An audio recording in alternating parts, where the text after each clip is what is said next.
If you're buying a new build or having a house built for you, always get it inspected. Look at those gaps. Not installed properly. More gaps around the penetration through the wall. You got damage.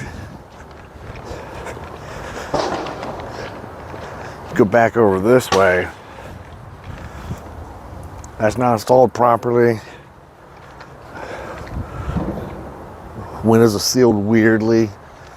And this here, the soil is actually above the weep holes for the window, which means water is going to get in there. And let me show this. Then they're filled in that mortar. But anyway, everything over here,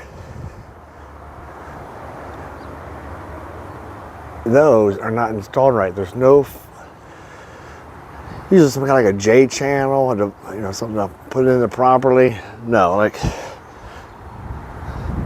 that's proper. That's proper. It's a little like J channel around that. That's all right. Not over here. Always have your house inspected. Despite the builder may have a great reputation, they are subject to the whims of their subcontractors.